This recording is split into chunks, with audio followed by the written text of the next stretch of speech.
Hello दोस्तों, स्वागत है आप सबका एक बार फिर हमारे यूट्यूब चैनल में। बात करेंगे इस वीडियो में 8th बोर्ड एग्ज़ाम के रिज़ल्ट को लेकर। तो 8th बोर्ड एग्ज़ाम रिज़ल्ट जारी हो चुका है।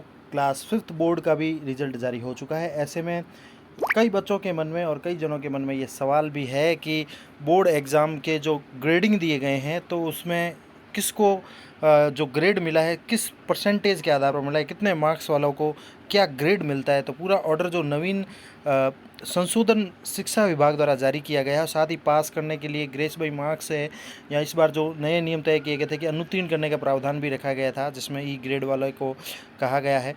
तो पूरी जानकारी लेकर आया हूँ इस वीडियो में आप सभी के लिए। वीडियो को अंत तक देखें, चैनल पर पहली बार है लाइक करें, सब्सक्राइब करें और जानकारी को आगे भी शेयर करें बच्चों के साथ जिनको ये जानकारी पता नहीं है। तो आपको बता देता हूँ, ग्रेडिंग स्केल इस प्रकार है। इस बार जो सेशन में किया गया था, निःशुल्क व अनिवार्य बाल शिक्षा का अधिकार अधिनियम 2019 15 सितंबर 2020 के राजस्थान राजपत्र विशेषांग में वर्णित प्रावधानों के तहत कक्षा 8 की परीक्षा में अनुत्तीर्ण होने वाले विद्यार्थियों को आगामी कक्षा में क्रमोन्नत नहीं करने का निर्णय लिया गया है। जैसा कि आपको पता है, पहले 15 सितंबर 2020 को एक निर्णय लिया गया था कि कक्षा 8 में जो है अनुत्तीर्ण होने वाले विद्यार्थियों को आगामी कक्षा में क्रमोन्नत नहीं किया जाएगा, यानी कक्षा 8 में अनुत्तीर्ण करने की बात कही गई थी, फैसला लिया गया था। इसके साथ ही अतः कक्षा 8 में पूर्व में लागू ग्रेडिंग स्केल में भी नए नियम को ध्यान में रखकर संशोधन भी किया जाता है और संशोधित ग्रेडिंग स्केल निम्नानुसार है।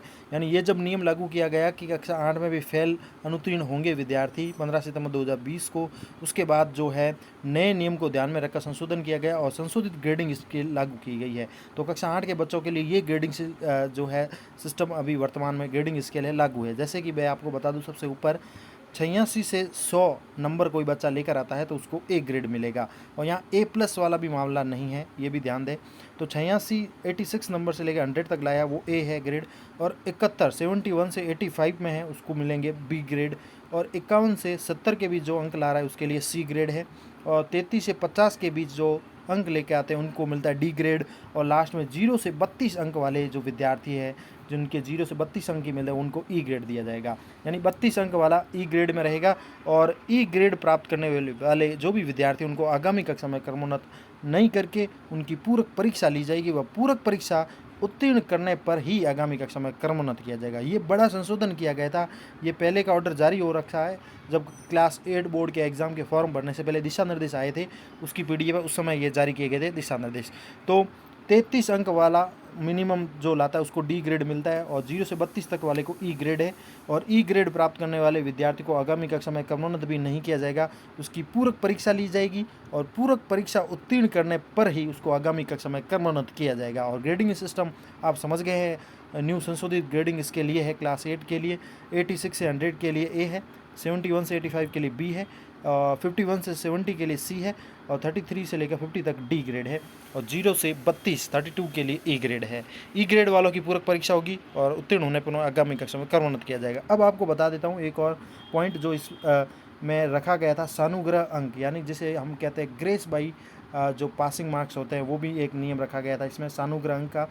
चूँकि निःशुल्क व अनिवार्य बाल शिक्षा अधिकार अधिनियम 2019 जो लागू किया गया था, संशोधन के तहत वर्तमान में कक्षा 8 की परीक्षा में वर्तमान सत्र में भी अनुत्तीर्ण होने वाले विद्यार्थियों को आगामी कक्षा में क्रमोन्नत नहीं किया जाएगा। यानी कक्षा 8 में ऐसे बालक हैं जो अनुत्तीर्ण हो रहे हैं, तो वर्तमान सत्र में उन्हें अनुत्तीर्ण होने वाले विद्यार्थियों को आगामी कक्षा में क्रमोन्नत नहीं किया जाएगा।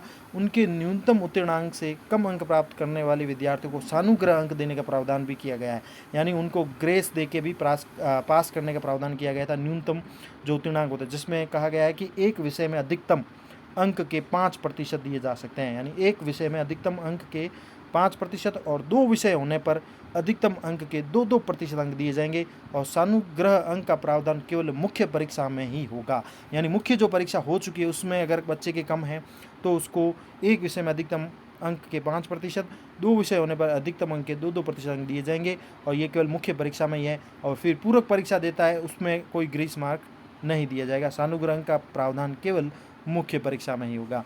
निःशुल्क व अनिवार्य बाल शिक्षा अधिकार अधिनियम 2019 9 के तहत विद्यार्थी को विद्यालय में नियमित शिक्षण कराना जरूरी है, अतः इस परीक्षा में सहपाठी परीक्षा के लिए कोई प्रावधान नहीं है। तो ये महत्वपूर्ण जानकारी आप सभी के लिए ग्रेडिंग सिस्टम को लेकर और साथ ही पासिंग मार्क्स को लेकर, पूरक परीक्षा को लेकर। धन्यवाद।